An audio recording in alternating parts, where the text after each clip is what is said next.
Assalamualaikum warahmatullahi wabarakatuh. A'udzu billahi minasy syaithanir rajim. Bismillahirrahmanirrahim.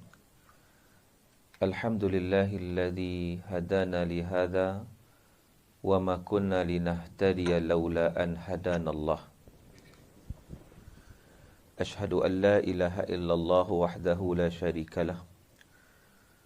Wa ashhadu anna Muhammadan abduhu wa rasuluh addal amanah wa ballaghar risalah wa nasahal ummah wa jahada fillahi haqqa jihadih wa tarakana 'alal mahajjatil bayda lailuha kanahariha la yazighu anha illa halik.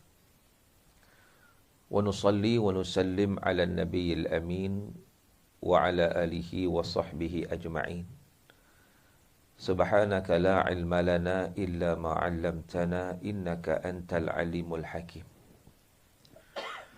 Rabbi shrah li sadri wa yassir li amri wahlul 'uqdatam min lisani yafqahu qawli amma ba'd.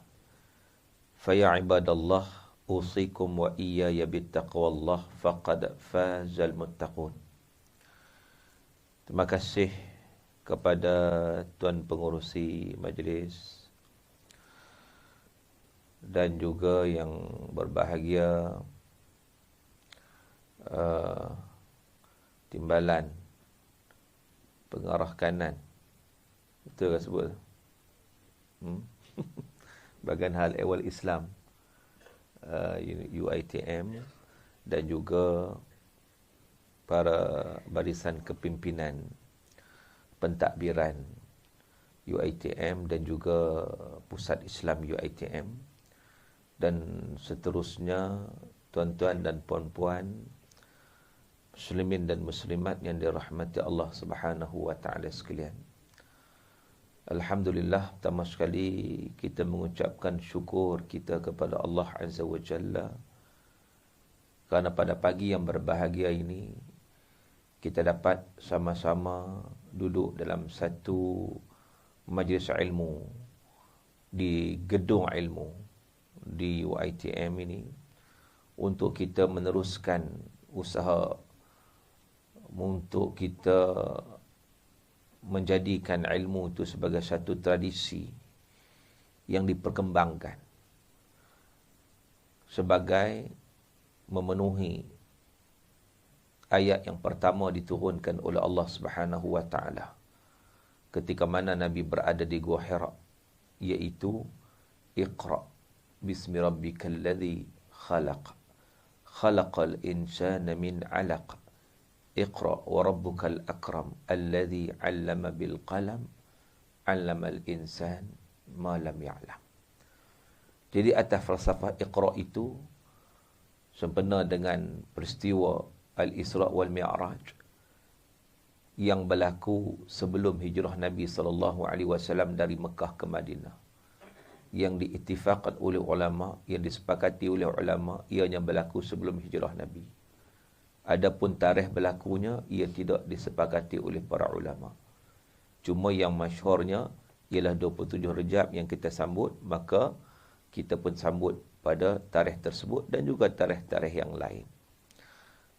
Tuan-tuan yang dirahmati Allah Ta'ala sekalian, cuma pada pagi yang berbahagia ini kita cuba nak meneliti dengan lebih lanjut tentang peristiwa Al-Isra' wal Mi'raj itu untuk sama-sama kita hayati, untuk sama-sama kita bincangkan, terutama daripada ayat yang telah dibaca tadi daripada surah Al-Isra', surah yang ke-17, juzuk yang ke-15, ayat yang pertama.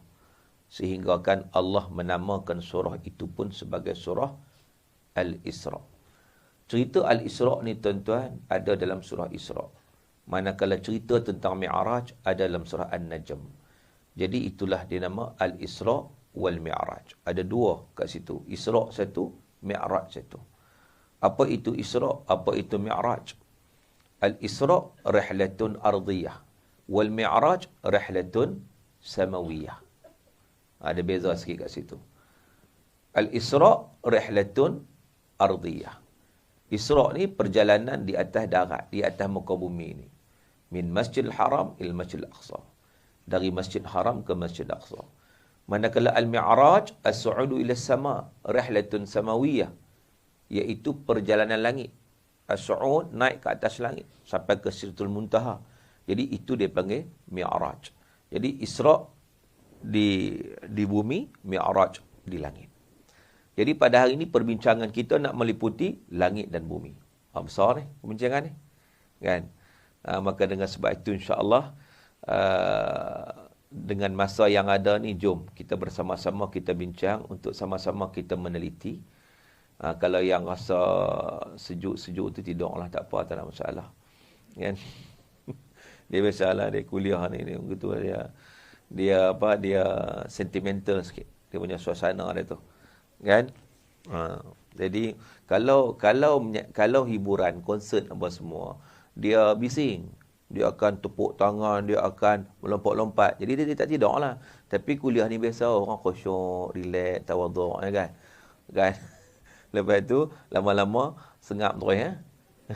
Mula-mula dia dengar apa suara penceramah, lepas tu dengar suara sendiri. Kan? Jadi tuan-tuan dan puan-puan yang dirahmati Allah. Jadi untuk perbincangan pada pagi ini, kita lebih perbincangan santai lah. Kita bincang santai, kita sembang-sembang je. Jadi yang pentingnya kita ambil manfaat, itu yang paling penting sekali. Maka dengan sebab itu, saya juga membuka ruang lah kepada tuan-tuan dan puan-puan sekalian. Kalau ada soalan nak tanya, dialu-alukan. Boleh bertanya, boleh kita berinteraksi secara dua hala lah. Jadi kalau siapa ada soalan, boleh terus WhatsApp kepada saya. Nak mudah, nanti handphone saya duduk depan ni, saya akan tengok dari semasa ke semasa, apa-apa soalan yang tuan-tuan kemukakan, insya-Allah saya akan cuba respon dari semasa ke semasa.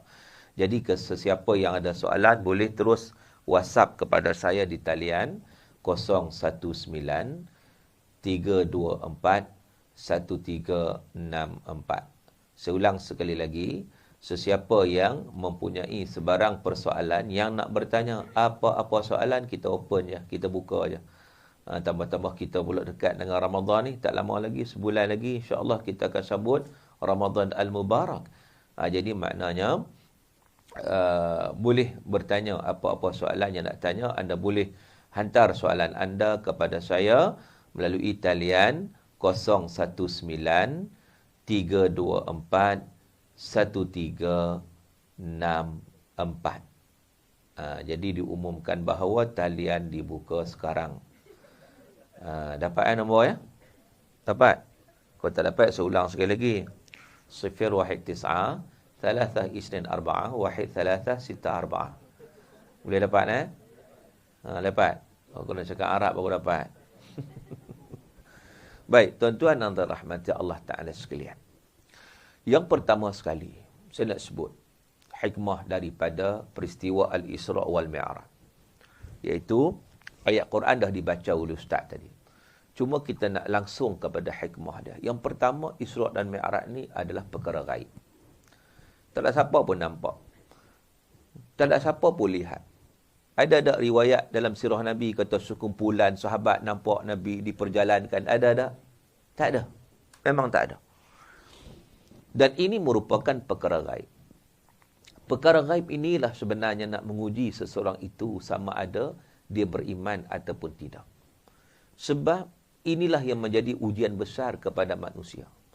Untuk menerima sesuatu yang dia tak nampak. Perkara gaib ni tuan-tuan memang tak nampak dari sudut mata kasar. Tetapi orang yang beriman, dia akan nampak melalui mata hati. Dan mata hati itu sebenarnya lebih utama. Sebagaimana yang disebut oleh Syekh Sya'rawi dalam kitab tafsir beliau. Beliau menyatakan bahawa peristiwa ini tidak dapat dilihat dengan pandangan mata. Kita hanya mendengar daripada Al-Quran, daripada sunnah Rasulullah sallallahu alaihi wasallam, daripada hadis Nabi sallallahu alaihi wasallam. Jadi, kalau orang itu dia beriman, dia yakin, walaupun dia tak nampak, tapi dia nampak dengan mata hati dia, dia boleh terima. Bahkan dia yakin sebab ia datang daripada Allah Subhanahu Wa Taala, datang daripada Rasulullah Sallallahu Alaihi Wasallam. Dan itulah yang disebut oleh Sayyidina Abu Bakar As-Siddiq radhiyallahu anhu. Sayyidina Abu Bakar kan, ketika mana menerima peristiwa ni, dia begitu confident. Sebab apa? Sebab dia yakin keimanan dia begitu hebat. Sebab tu dia digelar sebagai As-Siddiq. Jadi tuan-tuan yang dirahmati Allah Ta'ala sekalian, maka dengan sebab itu, perkara pertama yang kita nak lihat ialah bagaimana kepentingan beriman dengan perkara ghaib. Itu yang pertama sekali. Perkara ghaib itu pula yang disebut oleh Allah dalam Quran. Dan juga melalui hadis Nabi SAW. Jadi itu yang kita kena yakin, yang kita kena percaya. Yang Allah sebut dalam Quran, alladzina yu'minuna bil ghaib. Orang yang beriman, orang yang bertakwa pada Allah ini ialah mereka yang beriman dengan perkara ghaib. Kalau Isra' dan Mi'raj tak percaya sebab tak nampak, dosa pahala percaya tak? Nampak tak dosa pahala? Tak nampak. Syurga neraka nampak tak? Tak nampak juga. Jadi maknanya kalau orang tak yakin dengan perkara ghaib ini, maknanya buat apa dia susah payah nak buat baik? Pahala tak nampak pun. Dan di sinilah yang menjadi ujian besar kepada manusia sebenarnya. Menjadi ujian besar. Manusia ni dia senang nampak apa hak dia nampak. Nampak duit. Ramai. Kan? Nampak pahala? Tak nampak. Jadi orang hak nampak dengan mata hati, dengan keimanan kepada Allah Ta'ala, mereka inilah yang akan mengambil peluang tersebut. Macam tu juga kita dalam konteks pekerjaan. Sebagai pensyarah ke, sebagai staf ke, kalau kita lihat dalam konteks ghaibi, dalam konteks yang kita tak nampak, tetapi benda itu wujud. Dari sudut kesungguhan kita melaksanakan pekerjaan. Dalam hadis Nabi SAW, Nabi kata, Inna Allah yuhibbu idha amila ahadukum amalan an yutqinah. Nabi kata ni, sesungguhnya Allah sayang apabila seseorang itu dia bekerja, dia kerja sungguh-sungguh. Nabi kata. Allah sayang, nampak tak? Tak nampak. Tapi Nabi bagi tahu, yakin tak? Di sini memerlukan kepada keimanan kepada perkara ghaib yang dinyatakan oleh Nabi SAW. Kalau orang yang dia tak berapa sangat nak beriman, dia tak peduli. Dia kata, sungguh tak sungguh sama je. Gaji duk banyak tu juga. Dia tak? Sungguh tak sungguh, tak dapat juga APC, orang lain dapat, aku tak dapat pun. Nampak tak? Kan? Tetapi kalau orang yang meyakini kepada perkara ghaib, dia tak peduli. Gaji banyak mana ke, itu dia akan dapat, tak ada masalah. Dapat APC ke tak dapat ke, itu cerita nombor 2. Yang pentingnya bila dia bersungguh-sungguh, dia sudah mendapat kasih sayang Allah. Tak nak kasih sayang Allah. Ni. Hak kita tak nampak tapi dia wujud. Sebab Nabi sebut pada kita, apakah nilai yang lebih baik daripada memperoleh kasih sayang Allah Subhanahu Wa Taala? Tuan-tuan bayangkan kita ni, kalau orang sayang kita pun kita seronok tak? Kalau orang sayang kita, seronok. Allah sayang, kata Nabi SAW.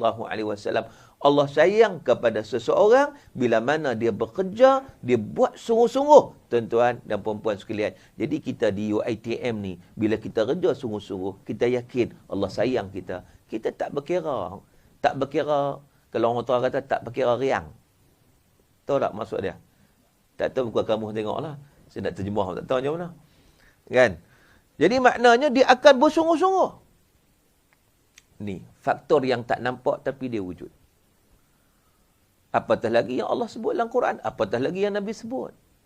Memang tidak ada keraguan. Wa ma yantiqu 'anil hawa in huwa illa wahyun yuha. Nabi tidak bercakap dari hawa nafsu, melainkan Nabi bercakap itu semua wahyu daripada Allah Taala. Tuan-tuan, ada benda hak Nabi bagi tahu pada kita, hak kita boleh buat kajian. Ada benda hak kita kena terima. Hak kita tak nampak. Kan? Maka dengan sebab itu, hak kita boleh buat kajian itu, kita akan nampak kebenaran 100%. Jadi hak tak boleh buat kajian, takkan tak boleh terima. Contohnya, Nabi SAW sebut. 1400 tahun dulu, tuan-tuan, Nabi sebut. Dalam zaman yang tidak ada sains dan teknologi. Nabi kata, "Idza waqa'a dzubab fi ina'i ahadikum." Bila lalat masuk dalam bekas kamu. Contohnya dalam air ni, kata Nabi, bila lalat masuk, hadis sahih. Bila lalat masuk dalam air ni, bekas ni. Kita ni tak ada air dah nak minum. Kan? Dia tercekik. Ada air ni je nak minum. Tengok ada lalat. Nak buat macam mana? Nabi kata boleh minum air ni. Tapi tenggelamkan lalat tu dulu ke dalam air. Sebab biasanya kalaulah lalat jatuh, dia akan terapung. Pernah tengok nak lalat jatuh? Tak pernah. Di ATM tak ada lalat. Pernah tengok tak? Bila lalat, dia akan terapung. Di atas ni, permukaan ni, dia akan terapung. Jadi maknanya Nabi sebut pada kita, falyaghmishu. Nabi kata tenggelamkan dia. Zap, tenggelam. Celup dia masuk ke dalam. Kita ambil lalat tu, kita buang. Jangan biar dia tenggelam, kita minum dengan lalat sikit. Janganlah. Kan? Itu pemakan lalat pula. Ambil lalat tu, buang. Kemudian, air itu dah boleh minum. Sebab Nabi kata, sebelah sayapnya ada racun, sebelahnya ada penawar. Baik, Nabi sebut 1400 tahun dulu, yang waktu itu tidak ada makmal untuk dikaji. Orang boleh kaji kabar lalat? Orang tak tahu. Tetapi para sahabat Nabi, radhiyallahu anhum ajma'in, mereka tahu Nabi bercakap mesti benar. Maka yakin. Maka tak ragu sikit pun. Sikit pun tak ragu. Walaupun mereka tak tahu. Betul ke tak? Kan? Maka tak tahu. Mana ada kajian waktu tu?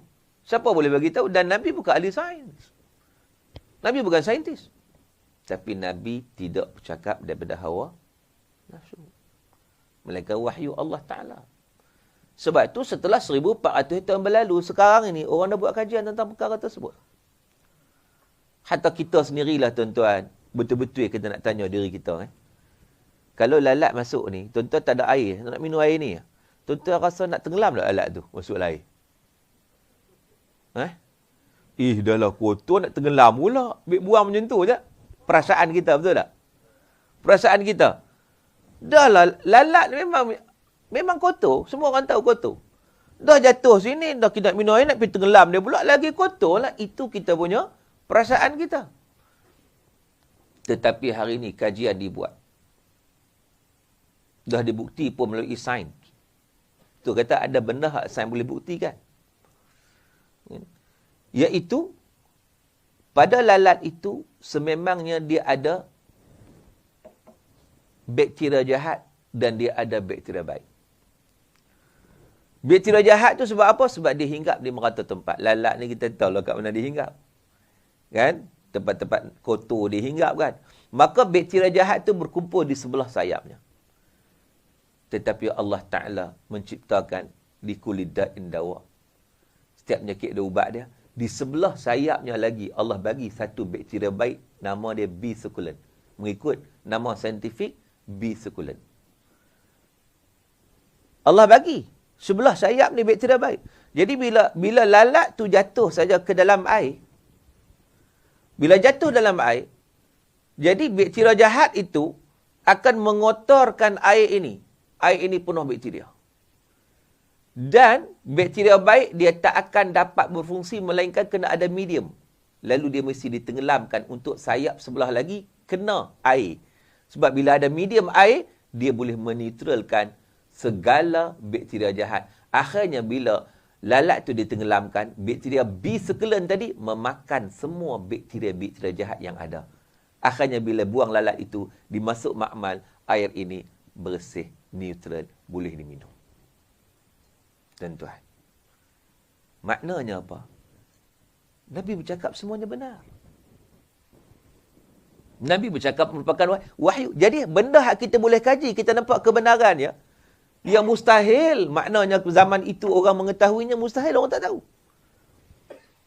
Tapi benda yang kita tak boleh nak kaji, yang tersembunyi, yang kita tak nampak, sebab apa kita tak terima? Sedangkan kita mengetahui dah bahawa itu Rasulullah yang as-siddiq, yang sangat-sangat benar. Antara sifat wajib bagi para rasul. Siddiq. Tuan-tuan yang dirahmati Allah. Oleh kerana air ini bersih, saya boleh minum.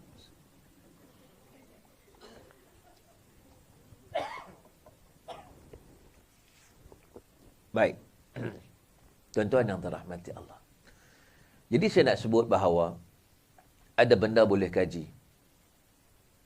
Sebahagiannya Allah bagi kepada kita untuk mengkaji dan melihat sendiri. Terutama umat akhir zaman ni lah yang semua nak fakta kan. Semua nak tengok dari sudut sains. Allah bagi banyak benda dari sudut sains yang boleh dikaji. Dalam masa yang sama, nak menunjukkan kelemahan manusia. Kalau semua manusia boleh kaji, manusia hebat lah, mengaku Tuhan lah. Kan? Maka dengan sebab tu ada aspek-aspek yang tersembunyi yang hanya memerlukan keyakinan kepada Allah dan Rasulnya. Termasuklah peristiwa Al-Isra' wal Mi'raj.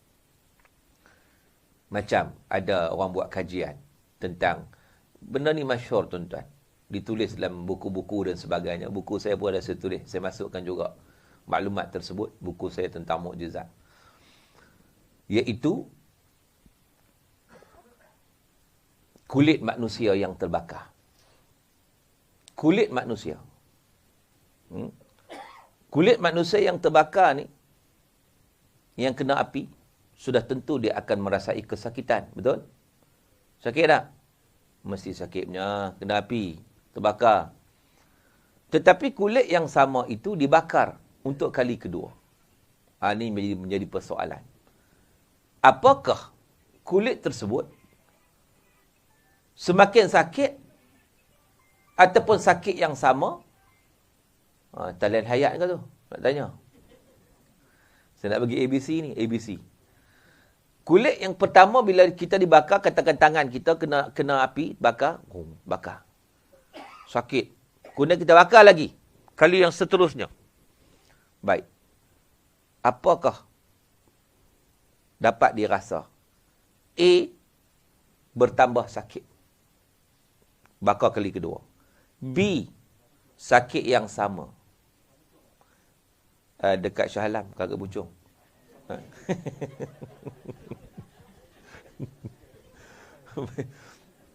Saya ulang sekali lagi ya. Yang pertama, bertambah sakit. Yang kedua, sakit yang sama. Yang ketiga, kurang sakit. Yang keempat, tak sakit. Yang kelima, kesemua jawapan di atas adalah salah. A, ni sempena SPM ni kan.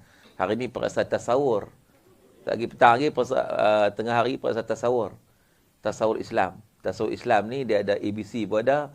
Dia ada karangan pun ada. Kan?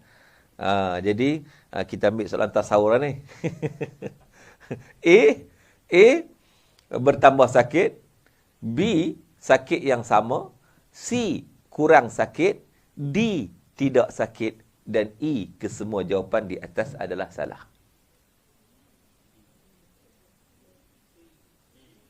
A ada, C ada, D ada, E dah, E dah. Maknanya masuk tasawur ni ada yang betul yang salah ni. Tanda kan? Tanda objektif. Baik, tuan-tuan yang dirahmati Allah Ta'ala sekalian. Jawapannya adalah Quran. Jawapannya dalam Quran. Memang pun orang buat kajian memang sudah mendapati, rupanya tak sakit. Jawapannya betul. Tadi saya sebut D tadi betul. Tak sakit. C. Apa yang C?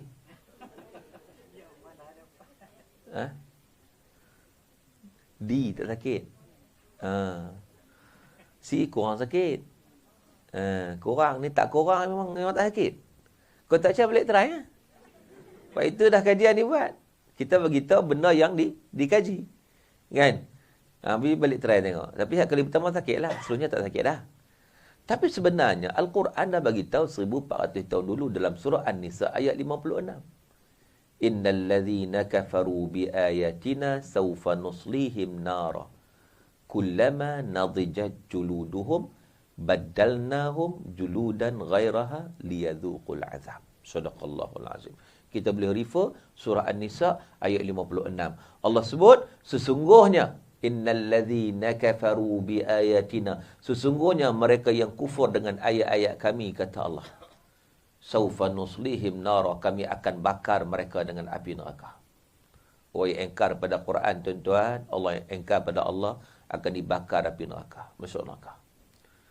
Kullama nadijat juluduhum, setiap kali masak kulit mereka dibakar, baddalnahum juludan ghairaha, kata Allah, kami akan tukar dengan kulit yang lain, yang baru, yang fresh. Why? Pasti Allah tukar kulit tu, biar je lah. Buat apa? Illah dia ujung ayat, liyadhuqul azab, supaya mereka terus rasa sakit. Daripada ayat tu dipahami, kalau kekal kulit yang sama, sakit tak? Tak, sekali tu je. Dan itu kajian pun dapat pada hari ni. Kan? Quran dah begitu 1400 tahun dulu dalam suasana orang tak tahu. Tapi orang beriman. Sebab apa? Dia beriman. Itu Al-Quran. Walaupun tak tahu. Tapi Quran bagi tahu daripada Allah Ta'ala. Ni cerita Isra' dan Mi'raj ni nak tengok beriman atau tidak beriman kepada Allah. Sebab mereka bukan sekadar melihat Rasulullah. Sekarang ni beriman tak bahawa Rasulullah ni utusan Allah? Beriman tak? Dan dalam ayat ni pun, Allah Ta'ala tak kata Nabi pergi sendiri. Allah sebut, Asra bi'abdih. Allah yang memperjalankan Nabi. Jadi hanya orang yang mengenal Allah Ta'ala saja, dia akan pegang sungguh-sungguh lah. Sebab dia kenal Allah. Tapi kalau orang tak kenal Allah, maknanya, waktu tu dia ragu. Dia ragu.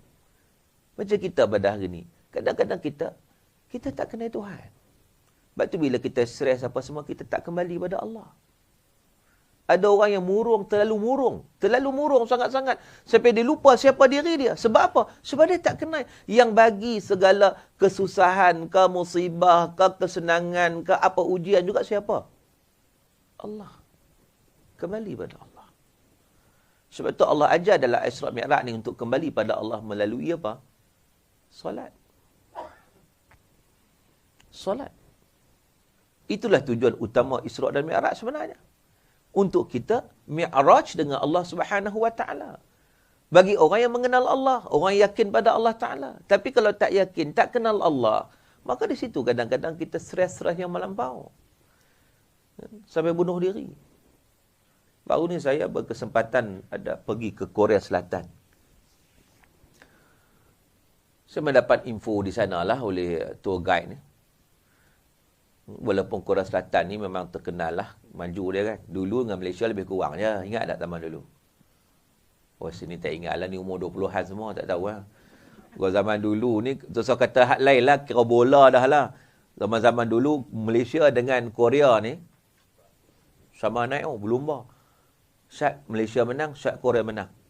Betul tak? Zaman Mukhtar Dahri, zaman Soh Chee-an, zaman Santuk Singh, zaman Arumugam. Tu kenal tu. Goalkeeper. Kan? Zaman tu. Ni hak lain terpinga-pinga. Zaman siapa dia kata. Nama apa Ustaz sebut ni kan. Tak pernah kenal pun. Kata.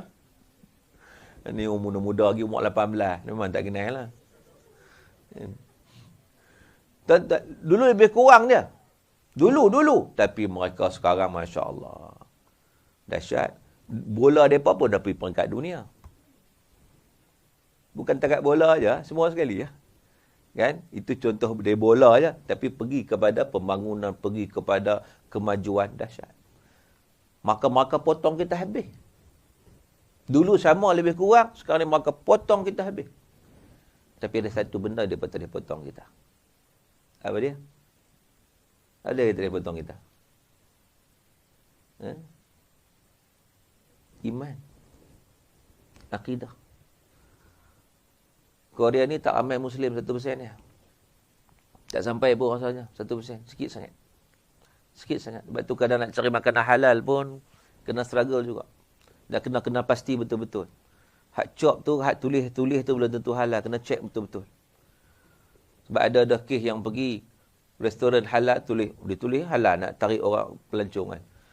Dia nak pesan apa ni? Dumpling tu dumpling. Makanannya dumpling, saya bukan tahu sangat makanan tu. Kan? Dia ada inti kan? Inti. Dia tanya yang kawan ambil order tu, ada inti apa? Itu semua ada. Nak inti apa? Inti lembu, beef ada, chicken ada, pork ada. Dia pun terkejut. Halal kan? Halal ada. Tu yang kata pork tu. Pork. Kok silap sebut ke? Kawan ni buat berlakon lagi pok kan. Berlakon ke? Hak ni ke? Hak tu ke? Kan? Nak cerita pok tu. Kok dia kan Korea cakap kan. Kok cakap tak kena bahasa kan. Dia kata betul tu. Lah kata halal. Kita pok kita halal ke tak? Buat jangan main tu. Dia pun bukan tahu pun halal haram, dia pun tak tahu pun. Orang kata halal-halal je lah. Tuan-tuan, jadi maknanya nak kena sebab 1% lebih kurang lah. Sikit sangat, tak ramai. Masjid pun ada di Itaewon tu, Masjid Sayyidina Abu Bakar As-Siddiq, dan satu masjid, situ banyaklah kedai-kedai halal. Tempat-tempat lain ada juga, tapi makna kena hati-hati. Sebab orang kita lah ni minat Korea, minat sungguh. Drama Korea tu, ya Allah, dia mengikuti sungguh. Dia terpedaya dengan apa? Plastik surgery. Kan? Tapi memang dari sudut produk kecantikan banyak lah sana tu. Oh, mereka ni sanggup menghabiskan duit. Muka ni berminyak hari. Daripada pagi hingga malam sama je muka dia. Dia merelit. Dia kata, buah apa merelit ni? Kan? Kita rasa pelik juga. Memang dia, produk dia, memang dia akan pakai. Dah jadi budaya mereka macam tu dah. Kan? Kita pun nak pergi tiru dia, haru lah. Tetapi, oleh kerana mereka tidak ada keimanan kepada Allah Ta'ala, pergantungan pada Allah tak ada, apa berlaku? Tuan-tuan, mengikut yang disebut bahawa kadar bunuh diri antara yang tertinggi di dunia adalah di Korea. Tak ada tujuan. Dia rasa loss. Dia rasa walaupun maju dia physically, keduniaan material, tapi jiwa kosong. Jiwa tidak ada pergantungan kepada Allah Subhanahu Wa Taala. Akhirnya bunuh diri. Seoul tu tuan-tuan, bandar Seoul tu besar. Beliau kata 20% penduduk Korea duduk di Seoul. Keluar Selatan ni. Seoul Seoul pun kadang nak sebut hari ni sensitif sikit. Ni Seoul Korea lah. Seoul Korea Selatan. Jangan buat silap faham ya. Lah ni semua perkataan sensitif pun. Jadi di sepanjang bandar tu dia ada sungai besar. Sungai. Dia dua belah lah, dua ni kan. Sungai kan, apa nama saya lupa nama sungai tu. Ada dia beritahu nama. Han River. Oh tu pernah pergi tu. Kan? Tu peminat Korea sejati. Dia ada 31 jambatan. Bridge. Maknanya panjang tak panjang tu maknanya dia ada 31 jambatan. Dan jambatan-jambatan itulah dijadikan sebagai tempat terjun. Terjun. Macam kita jambatan Pulau Pinang kan. Dulu jambatan Pulau Pinang yang pertama, tu yang kedua. Kan? Ni jambatan di sana terjun, bunuh diri. Sebab apa? Sebab tidak ada hubungan dengan Allah Subhanahu Wa Taala. Sebab itu tuan-tuan yang dirahmati Allah, kita patut bersyukur, kita kena melahirkan kesyukuran sebab kita beriman, kita Islam alhamdulillah, cuma kita nak mempertingkatkan keyakinan kepada Allah Subhanahu Wa Taala dan pergantungan kita kepada Allah Subhanahu Wa Taala. Dalam peristiwa Isra' dan Mi'raj, Allah sebut subhanallazi, Allah mulakan dengan subhana, maha suci Allah. Allah menerangkan tentang kebesaran dan keagungan Allah. Subhana ini menunjukkan bahawa Allah Ta'ala itu maha suci daripada min kulli naqsin wa aibin. Allah suci daripada sebarang keaiban dan juga kekurangan. Sebab Allah Ta'ala itu bersifat dengan sifat kesempurnaan. Yang lemah ni kita. Sebab tu kita kena banyak bergantung kepada Allah Azza wa Jalla. Sebab itu kita dalam kehidupan seharian kita, memang kita memperbanyakkan zikir subhanallah itu. Subhanallah. Antaranya disebut dalam hadis Nabi SAW, arba'u kalimatin ahabbu ilallah, 4 perkataan, 4 zikir, 4 ucapan yang sangat disukai di sisi Allah. Subhanallah, walhamdulillah, wala ilaha illallah, wallahu akbar. Ini kita dah biasa baca, cuma kadang-kadang kita tak menghayatinya. Antaranya lagi hadis Nabi sebut dalam hadis Sahih Bukhari, kalimatani khafifatani ala lisan, thaqilatani fil mizan, habibatani ila rahman, subhanallah wa bihamdihi, subhanallahil azim. Nabi kata kalimatani, 2 kalimah yang khafifatani ala lisan, lembut, makna ringan di lidah kalau nak sebutnya. Tapi thaqilatani fil mizan, dalam timbangan neraca di sisi Allah Ta'ala, mizan Allah esok dia berat. Habibatani ila rahman, dan dia disayangi oleh Allah Ar-Rahman. Apa dia kalimah tersebut? Subhanallah wa bihamdi, subhanallahil azim. Ini kata subhana ni lah. Subhanallah, maha suci Allah, wa bihamdih, dan pujian baginya. Subhanallahil azim, maha suci Allah yang maha besar. Tuan-tuan. Sebab tu ayat ini menunjukkan keagungan dan kebesaran Allah. Allah nak menunjukkan kebesaran Allah. Subhana. Subhanalladzi, maha suci Allah. Asra bi'abdih. Ada orang kata, Nabi ni, orientalis lah biasanya. Orientalis, dia bawa satu keraguan. Dia kata, kita percaya Islam adalah betul. Asal, mana boleh ingkar? Ini peristiwa Quran sebut. Kan? Ini tak boleh ingkar. Jadi orang pun tertariklah. Cumanya kita kena faham bahawa Isra dan Mi'raj ini berlaku dengan ruh, bukan jasad. Dia fikir tu. Ruh bukan jasad. Kalau berlaku dengan roh, tuan-tuan, apakah ini satu perkara yang menakjubkan? Itu dia persoalan. Menakjubkan tak? Kalau roh. Tuan-tuan, malam tadi tidur, tuan-tuan pergi mana? Sampai Korea dah? Tu, Han River. Sampai dah Han River. Sampai dah. Malam tadi tu, merata kita pergi. Takat roh ni, satu bukan benda yang luar biasa sebenarnya. Sebab apa kalau kita tidur, pergi Mekah pada? Semua duk tawah, kawan sigung sebelah jatuh-jatuh, geram-geram terjaga. Loh, dia kata, aku duduk kat Mekah, geram kat orang. Kan? Jadi maknanya, tidak ada satu keajaiban kalau setakat roh. Sebab itu ayat di sini sudah menunjukkan bahawa Nabi diperjalankan dengan roh dan jasad. Apatah lagi penggunaan perkataan. Kita kena merujuk kepada bahasa Al-Quran. Bila Allah sebut asra bi'abdih, perkataan abdun, ain badal.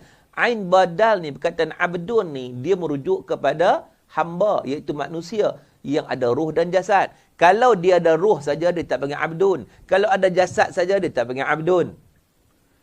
Abdun itu, ain badal itu, dia merujuk pada ruh dan jasad. Itu dalam konteks bahasa Al-Qurannya. Maka dengan sebab itu, kita tengok ayat ni, kita tahu dah bahawa ia melibatkan ruh dan jasad Nabi SAW. Maka itulah sesuatu yang kita lihat luar biasa. Ya, luar biasa. Tuan-tuan yang dirahmati Allah. Luar biasa, tetapi kita yakin sebab apa? Luar biasa itu datang daripada Yang Maha Pencipta, Allah Ta'ala. Iza arada syai'an an yaqula lahu kun fayakun. Sebab yang memperjalankan Nabi itu adalah bukan Nabi sendiri. Allah yang memperjalankan Nabi. Kalau orang kenal Nabi, orang kenal Allah, maka dia boleh terima. Kalau orang tak kenal Allah, dia tak akan terima. Itulah. Sebab itu, kata-kata hukama daripada awal lagi, dia kata, awaluddin ma'rifatullah. Awal agama kenal Allah. Sebab itulah tuan-tuan, nak kenal Allah dulu. Bila kenal Allah ni, kita tahu kedudukan kita bagaimana. Isra' Mi'raj ni, nak tengok orang tu kenal Allah ataupun tidak. Kalau dia kenal Allah, Allah yang memperjalankan Nabi, siapa masalahnya? Kat mana yang kata peliknya? Allah yang buat. Macam kita lah, biasa orang buat analogi. Biasa sangat analogi. Contoh, saya dari UPM dan UiTM. Berapa kilometer? Berapa kilometer? 40 dah. Lebih kurang lah kan? 40 kilo kita kata. Saya bawa kereta. Tolak pukul 8 sampai pukul 9. Contohlah. Tolak pukul 8 sampai pukul 9. Dalam kereta saya tu, ada semut dari UPM. Kan UPM banyak ladang. Kan? Ladang banyak UPM ni. Jadi, semut banyak lah. Jenis-jenis semut dah. Dia pun duduk dalam kereta saya. Bila sampai di UiTM ni, saya buka-buka pintu, dia pun terjun keluar. Mai Pusat Islam UiTM. Dia berjalan, mai tengok sini, tengok dekat dewan ni, jumpa semut memang penghuni UiTM. Bagi salam. Semut ni antara sifat dia yang menarik, dia jumpa mesti bagi salam. Pasal tak? Sebab itu dalam Al-Quran ada satu surah nama dia surah An-Namlu. Surah semut. Seolah Allah nak suruh kita tengok perangai semut. Semut ni dia ada semangat kerjasama yang sangat-sangat hebat. Gotong royong dan juga kerjasama di antara dia kalah kita semut ni. Sebab tu kalau kita tengok semut ni kadang dia jelat seko je lah. Dia tengok ada lipas mati tang ni. Contoh. Seko dia datang. Dia tengok je dia patah balik. Selagi satu kumpulan semut datang. Kan? Dia bagi tahu kawan dia, jom bekerjasama. Dia angkat pula lipas ni, elok pun. Kata ke kanan, terus elok jalan. Tak ada lah sebab dia keliling. Kalau lah pakat berebut, nak pergi ke sana, nak pergi ke sini. Pakai lipas duduk gutu. Kut sana, tak pergi mana duduk itu. Kalau orang asalnya bergaduh situ dah. Betul tak? Kalau orang ni bergaduh nak masing-masing nak ambil hak dia kan. Tak. Dia tarik elok, ya jalan elok. Ya. Itu semut. Dan semut perasan kalau jumpa sama-sama dia salam kan. Secu pipi lagi rasanya. Dia salam. Dia jumpa siapa pun. Kalau dia konak-konak, tak salam. Kau ni pula salam. Kau ni salam. Itu panggil semut. Kalau kita tengok. Jadi tak heranlah semut UPM jumpa UiTM terus salam. Terus salam tengok. Tak nak tengok dia dah. Nampak dia mana? Semut UPM kata, I dari Cekak Putih. I from Sedang. Sedang. Uish. Jauh tu. Bila datang? Dia ingat lama datang kan? Baru tadi. Sekarang pukul 9. Pukul 8. Pukul 8 dia datang. Pukul 9 sudah sampai. Mustahil. Semut tak akan percaya. Sebab apa? Dia tahulah. Dia ni, semut ni nak pergi ke jalan raya tu pun mati dulu tengah jalan. Jauh tu. Tu tak? Daripada sini nak keluar pergi jalan tu pun makan masa berminggu-minggu nak sampai tu. Baru jalan, belum lagi nak pergi keluar. Nak halau ke Serdang, pakai tak akan sampai punya lah. Serdang nak pergi sini, mati dulu. Mana boleh? Semut pun dia tahu keadaan dia. Dia slow. Bila nak sampai?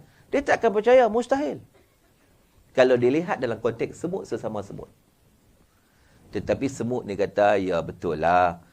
Kamu nak terkejut apa? Aku bukan datang sendiri. Kamu datang dengan siapa? Aku tumpang orang. Orang tu nak kereta. Semut ni kalau dia kenal manusia dan dia tahu teknologi kereta, dia percaya tak? Dia percaya tak? Kamu naik dengan orang naik kereta, okey. Tapi kalau dia tak kenal orang dan dia tak kenal kereta, dia percaya tak? Dia tak akan percaya. Mustahil, mana mungkin. Dia tak akan percaya.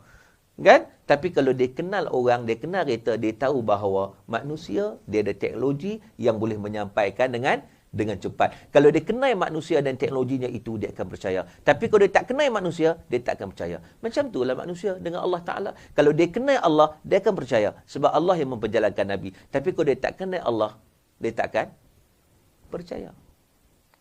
Sebab itu kita lihat di sini, Sayyidina Abu Bakar As-Siddiq radhiyallahu anhu, orang yang very high keimanan dia. Dia tak ragu sikit pun. Hingga bila mana orang beritahu dia tentang perjalanan Nabi ke Baitul Maqdis, dia kata apa? Kalau Muhammad cerita lebih daripada itu, dia cerita naik atas langit, baru percaya. Keimanan dia. Sebab dia tahu apa yang berlaku pada Nabi itu datang daripada Allah Subhanahu Wa Taala. Keyakinan pada Allah itu kuat. Itu yang kita nak masuk ke dalam diri kita. Tuan-tuan, tu pun kadang-kadang Sayyidina Abu Bakar ni yang begitu hebat, yang dia digelar sebagai As-Siddiq, tu pun kadang-kadang banyak juga tuhmahan kepada Sayyidina Abu Bakar. Baru ni saya jumpa ada satu buku. Cerita tentang biografi Sayyidina Abu Bakar. Depan tu cantik, sampai tengah penuh dengan kutukan pada Sayyidina Abu Bakar. Rupanya buku Syiah. Terbit di Malaysia. Ada orang bagi saya biografi Sayyidina Abu Bakar terbaik. Kan depan tu cantik. Tengah-tengah tu dia mula cakap lain macam ni saya tengok ni kan. Kan sedangkan Sayyidina Abu Bakar tu Nabi puji dia. Nabi puji. Isra' Mi'raj ni menyelahkan lagi keyakinan dia kepada Allah, memang peringkat yang paling tinggi. Tu pun kadang-kadang memang orang kutuk tuhmah macam-macam. Sampai sekarang ni pun banyak juga cerita tentang Sayyidina Abu Bakar yang kita dengar tak betul. Antara cerita yang masyhur, saya nak cerita tuan-tuan, sebab benda ni masyhur. Tuan-tuan dengar betul-betul, lagi tuan-tuan buat ulasan. Saya dengar betul-betul cerita ni, tuan-tuan buat ulasan. selepas daripada kewafatan Rasulullah sallallahu alaihi wasallam. Sayyidina Abu Bakar mengambil alih pemerintahan. Betul? Sayyidina Abu Bakar ni seorang yang nak menghidupkan semua sunnah Nabi. Semua sunnah Nabi dia hidupkan. Kemudian dia bertanya anaknya, putrinya Aisyah radhiyallahu anha, ada tak lagi sunnah Rasulullah yang ayah tak buat? Ayah nak buat semua ni. Maka Aisyah duk tengok. Aisyah kata, ayah buat semua. Dah sunnah Nabi ni. Cuma satu lagi ayah tak buat rasanya. Apa dia? Di pasar Madinah tu ada seorang Yahudi. Dia ni buta, pengemis, minta sedekah. Dia memang kutuk Nabi lah. Tapi Nabi dulu, bila jumpa dia, Nabi akan ambil makanan, Nabi suap dia makan. Sayyidina Abu Bakar pun kerana nak mengikuti sunnah Rasulullah, dia pun carilah Yahudi ni. Sampai di pasar, dia pun nampak, jumpalah Yahudi yang buta, pengemis, miskin, minta sedekah, kutuk Rasulullah ni ada. Lalu dia pun ambil makanan, suaplah Yahudi ni makan. Bila suap Yahudi ni makan, Yahudi ni tak nampak dia buta. Dia tanya, man anta? Kamu siapa? Sayyidina Abu Bakar menjawab, aku orang yang suap kamu sebelum inilah. Maka orang buta tu kata, Yahudi tu kata, walaupun aku tak nampak, tetapi aku dapat merasai perbezaannya. Kamu bukan orang yang sebelum ini. Orang sebelum ini suap aku berbeza dengan kamu. Dia suap aku rasa lebih mudah untuk aku makan. Ada kelainan. Sayyidina Abu Bakar bila teringat Rasulullah menangis. Sayyidina Abu Bakar mudah tersentuh menangis. Dia kata, Sayyidina Abu Bakar kata, ya betul. Bukan aku yang suap kamu sebelum ini. Tetapi yang suap kamu sebelum ini ialah Muhammad Rasulullah yang kamu kutuk dia. Yang kamu hina dia. Yang kamu kata kat dia macam-macam. Sebenarnya dialah yang suap kamu makan. Dan aku ni pun, sebab apa aku suap kamu makan? Sebab aku nak menghidup ke sunnah dia. Aku nak ikut apa yang dia buat. Kalau tidak, aku bertanggung suap. Maka Yahudi ni terkejut. Benarkah sebagaimana apa yang kamu kata? Benar, Muhammad lah yang dia telah meninggal dunia. Dulu dia suap kamu. Akhirnya, Yahudi ni insaf dan dia mengucap dua kalimah syahadah, dia masuk Islam. Pernah dengar tak cerita ni? Pernah dengar tak? Ni cerita palsu. Ni adalah cerita palsu. Okey. Kat mana kepalsuannya yang sangat jelas? Cuba sebut. Tadi saya dah sebut tadi. Bagi gambaran dah. So dengar elok-elok. Tengok kat mana yang cerita ni nampak kepalsuan dia secara jelas. Kat mana?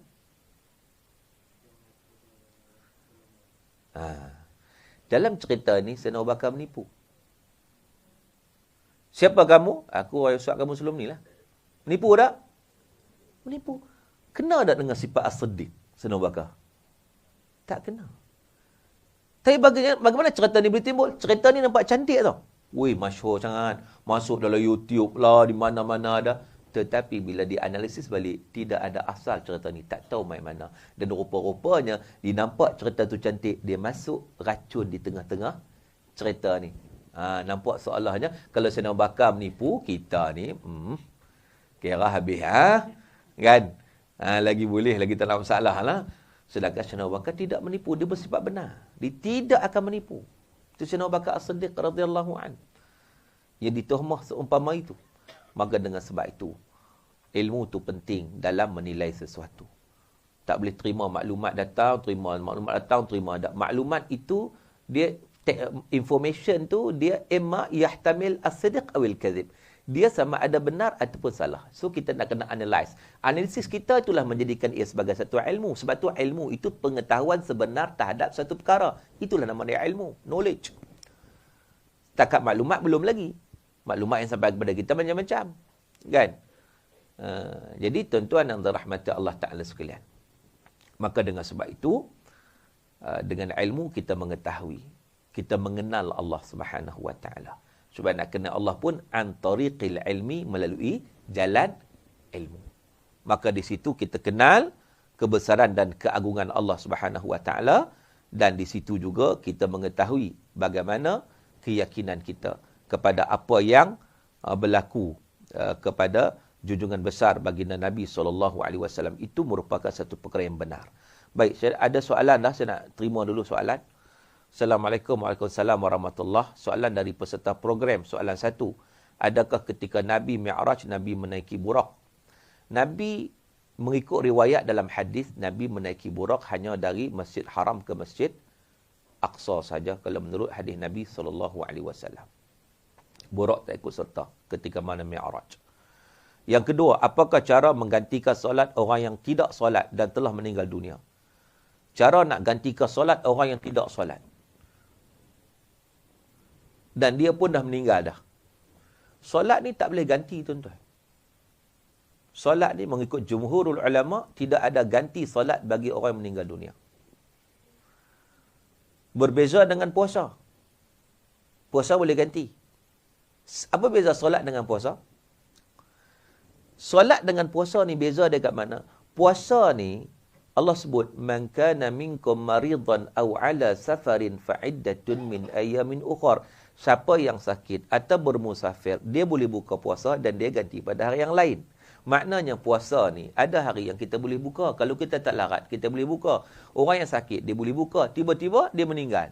Maka dengan sebab itu boleh diqada. Wali dia, waris dia boleh qada ataupun boleh bayar fidyah. Okey, sebab apa? Sebab memang boleh buka.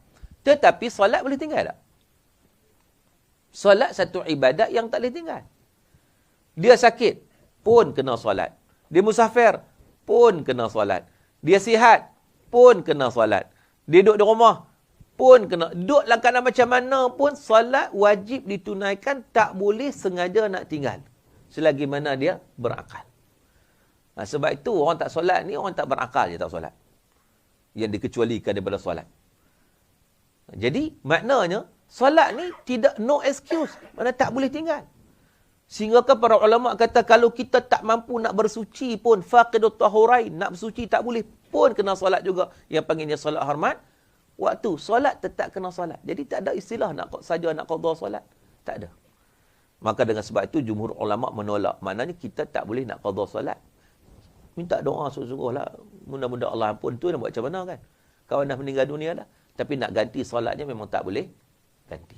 Dan solat ni tuan-tuan sebenarnya, inilah anugerah yang terindah yang Allah kurniakan dalam peristiwa Al-Isra' dan Mi'raj. Istimewanya Isra' Mi'raj itu ialah solat. Dan solat itu juga ibadat yang paling istimewa tuan-tuan. Sangat istimewa. Sebab dia Mi'raj kita dengan Allah Subhanahu Wa Taala. Dan kata Syekh Yusuf Qaradawi dalam buku beliau Al-Ibadah fil Islam, dia kata hebatnya ibadat solat sekiranya nak dibandingkan ibadat lain, ibadat solat difardukan di langit. Satu-satunya ibadat yang difardukan di langit hanyalah solat dalam peristiwa Isra' dan Mi'raj. Sedangkan ibadat lain semua difardukan di bumi. Puasa di bumi, zakat di bumi, semua di bumi.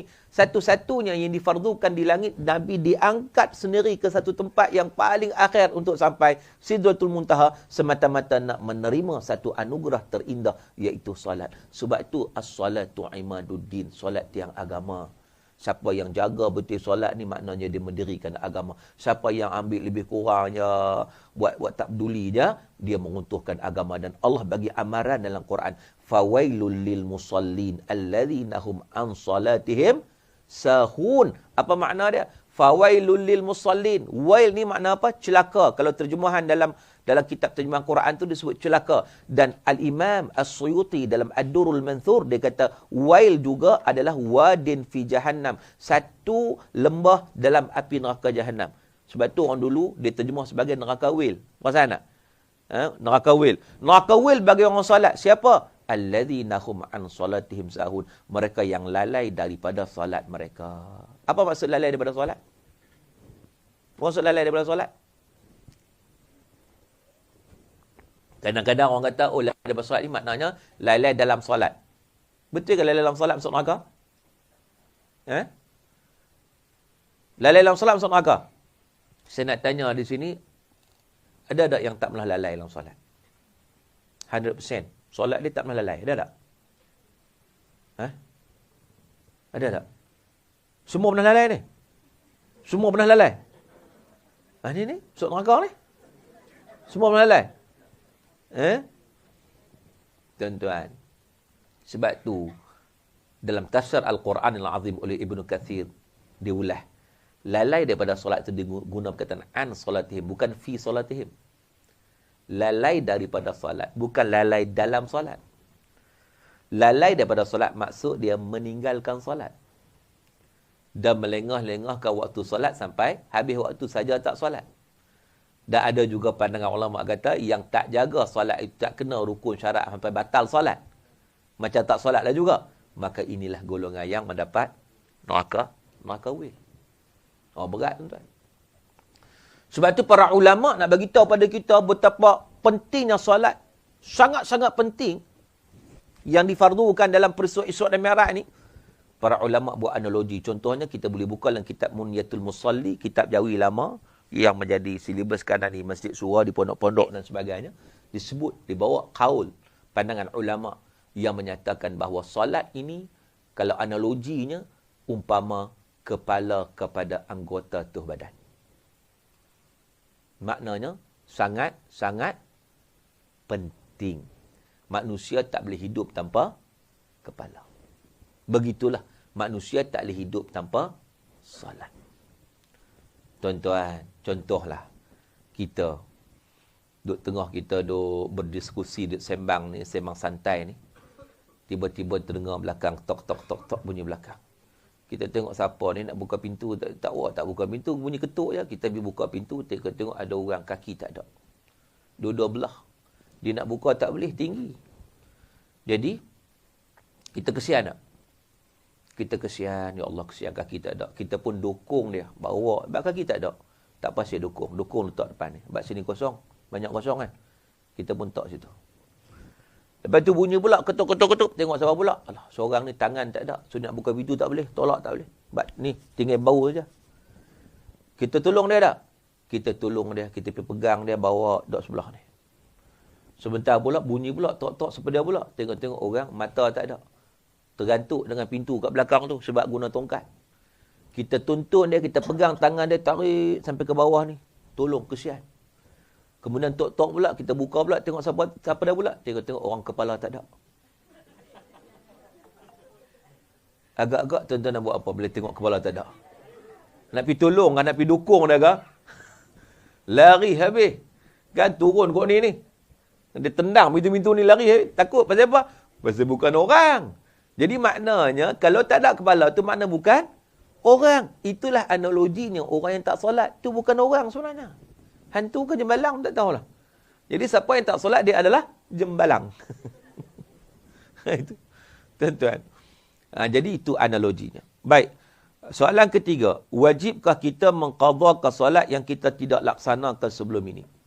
Dalam hadis Nabi SAW, Nabi sebut, فَلْيُصَلِّهَا إِذَا ذَكَرَهَا.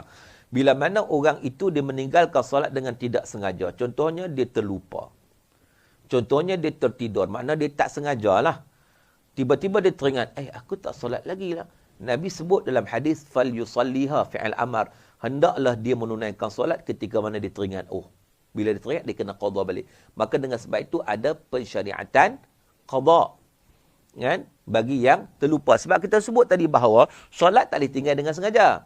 Solat ni tertinggal kerana terlupa, kerana tak sengaja. Maka pada ketika itu Nabi suruh qadha bagi yang tinggal dengan tak sengaja. Sebab tidak ada istilah tinggal dengan sengaja. Tapi masalahnya memang kita tinggal dengan sengaja. So macam mana nak buat? Maka di sini dalam mazhab Syafi'i menyatakan, berdalilkan kepada hukum yang menyatakan bahawa kalau tinggal dengan tak sengaja pun wajib qadha. Apatah lagi tinggal dengan sengaja. Mana lebih berat? Tinggal tak sengaja ke tinggal sengaja? Tinggal sengaja lah. Jadi kalau tinggal tak sengaja pun, Nabi suruh qadha. Sebab tak sengaja tinggal, itu tak sengaja pun kena qadha. Ini kan sengaja. Lagi-lagilah nak kena qadha. Tetapi, perkara pertama, bertaubat sungguh-sungguh kepada Allah dengan taubatan nasuha. Sebab dia nak kembali balik solat, memang tak boleh dah. Dia tak boleh kembalilah. Tetapi setakat hak mana dia boleh buat, dia bertaubat sungguh-sungguh dan dia qadha sekadar mana ini mampu, yang dia pun kadang-kadang tak tahu berapa banyak yang dia tinggal.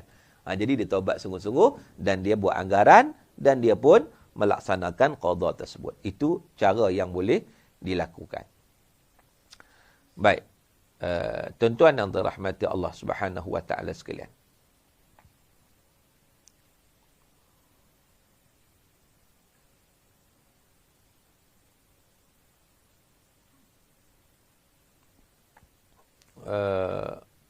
Ada soalan lagi ni. Assalamualaikum Ustaz, Waalaikumsalam. Boleh ke kita niat gantikan solat buat arwah ayah yang telah meninggal? Sama aja tadi. Ni ada sehati sejiwa ke apa kan? Soalan lebih kurang tadi ya. Bolehkah kita niat gantikan solat buat arwah ayah telah meninggal? Saya sebut dah tadi bahawa solat itu tidak boleh diganti.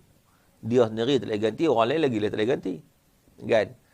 Maknanya orang nak, sebab solat tu kita sebut tadi dalam konteks dia tak boleh nak tinggal dengan sengaja.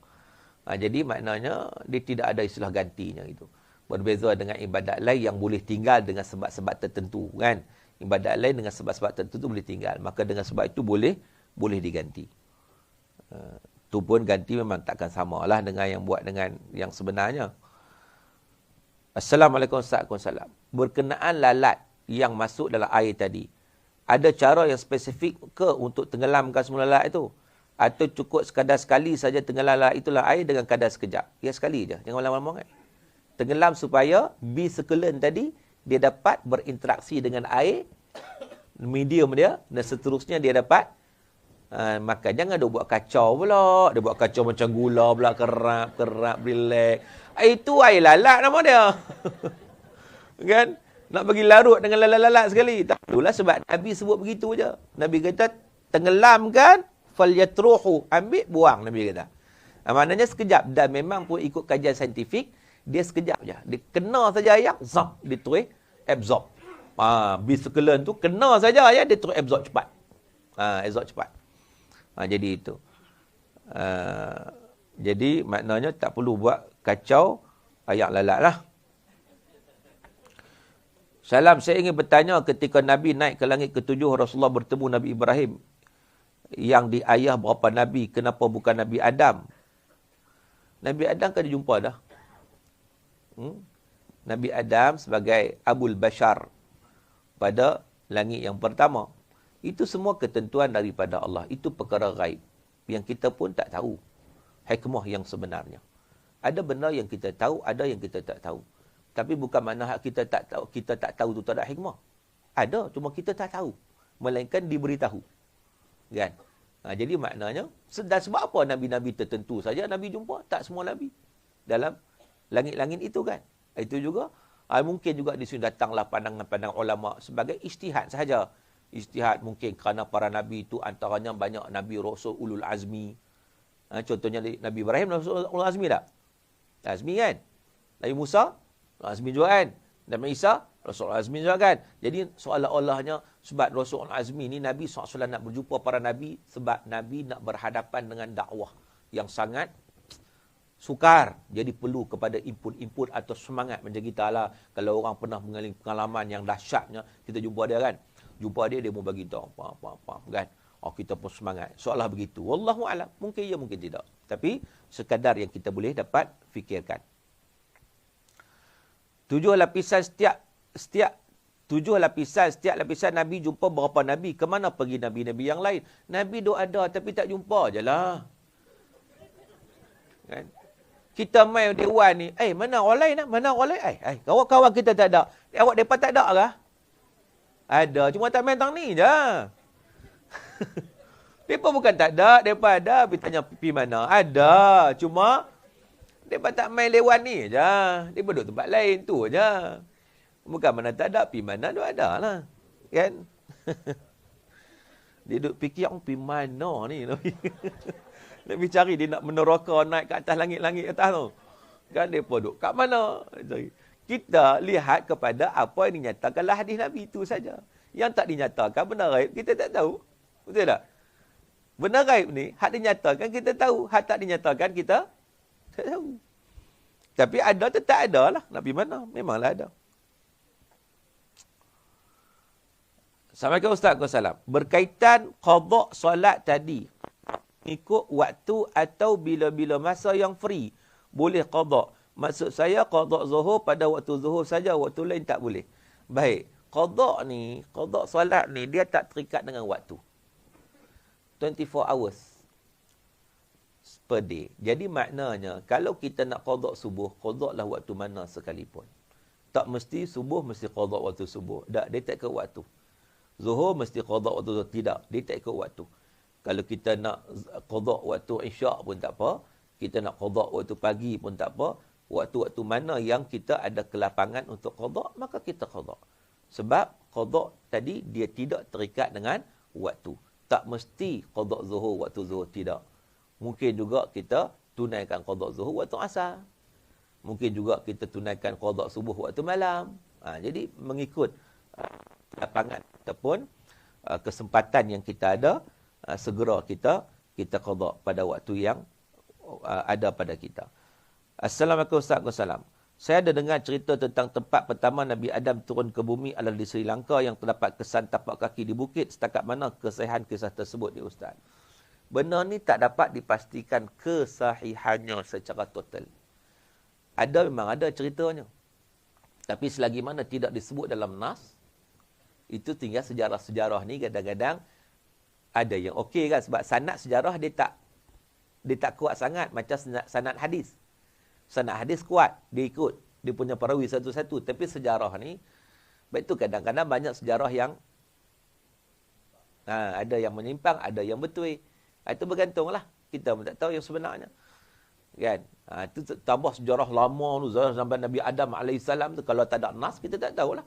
Cerita sejarah tetap ada. Tetapi sama ada kebenaran dia 100%, kita tak dapat pastikan. Macam kita sebut, kalau sejarah. Hatta kalau desuk sejarah, tarikh Isra' Mi'raj pun, desuk sejarahnya tak dapat dipastikan. Sebab zaman tu pula orang Arab tak berat sangat pada tarikh ni.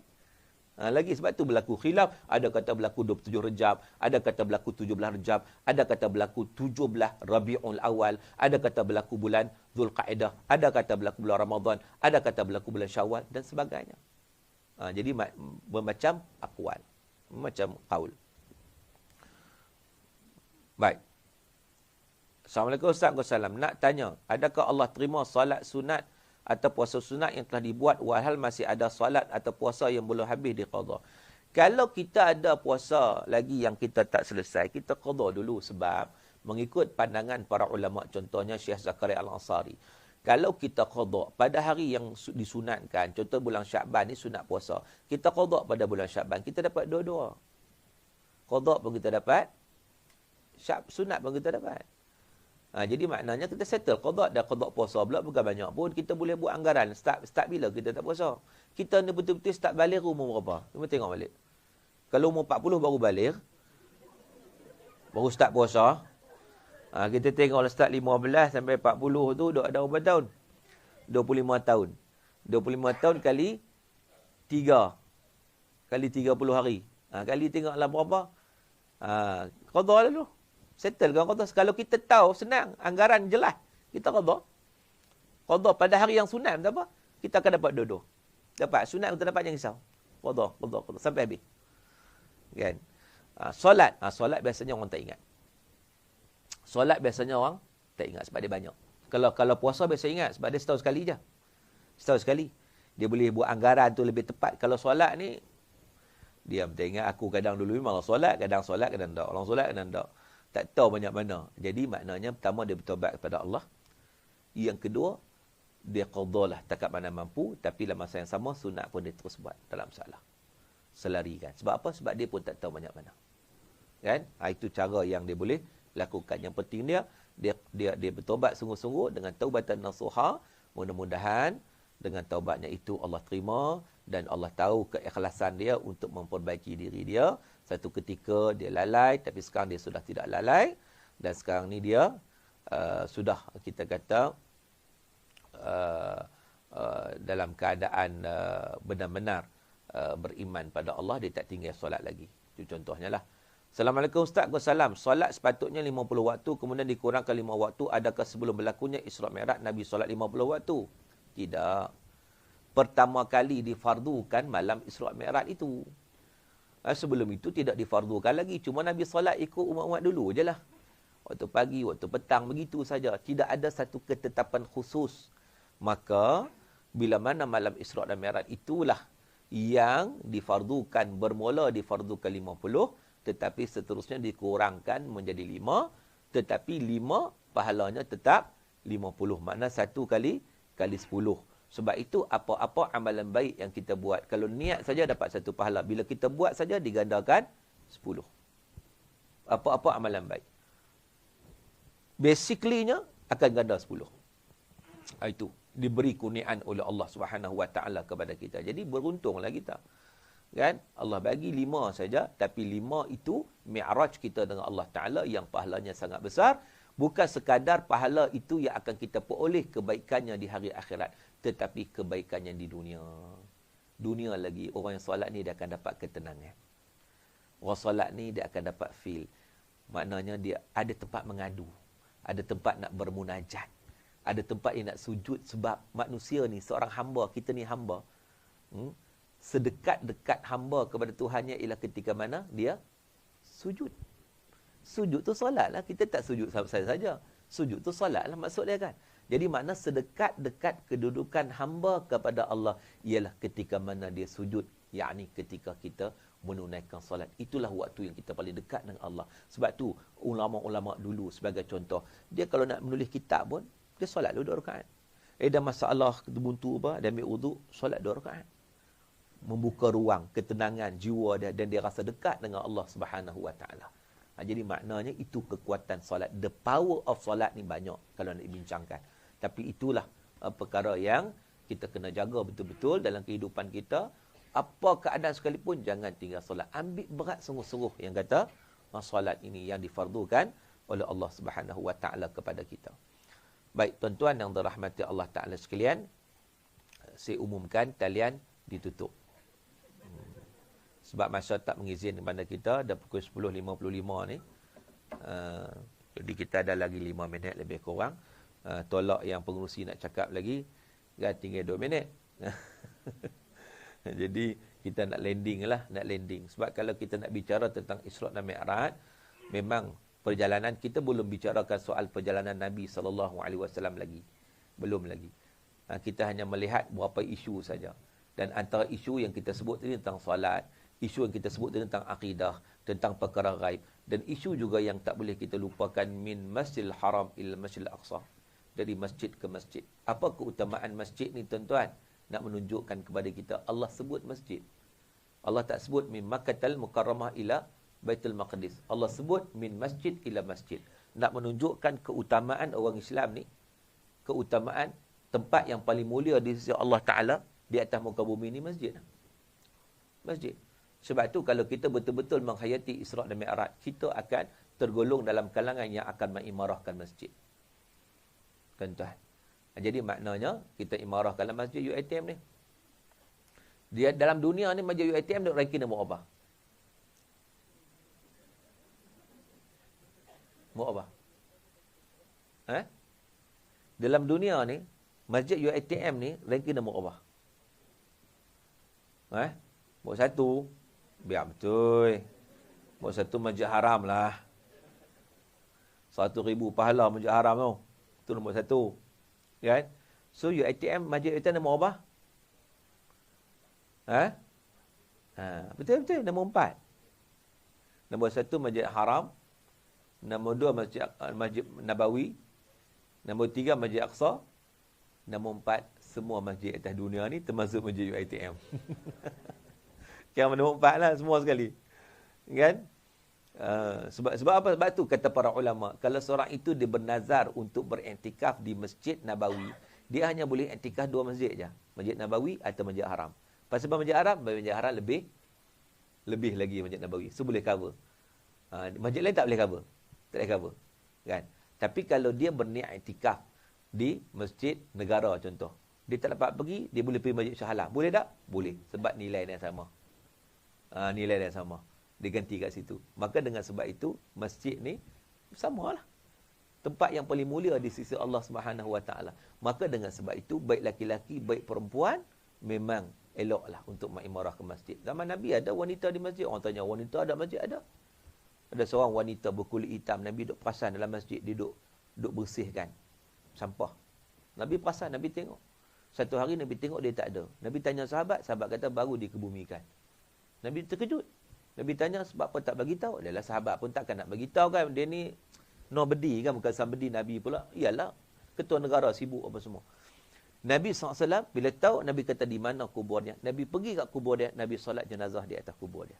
Itulah ada pensyariatan solat jenazah atas kubur. Nampak? Nabi sangat ambil berat terhadap orang yang ambil berat terhadap masjid, rumah Allah. Maka dengan sebab itu, penghayatan kita kepada Isra' dan Mi'raj juga ialah dengan kita mengimarahkan masjid UiTM, insyaAllah. Jadi sekadar itulah tuan-tuan, masa tak mengizinkan kepada kita. Kalau nak lebih lagi, boleh tengok buku saya lah. Kat luar tu ada beberapa buku yang saya tulis sendiri.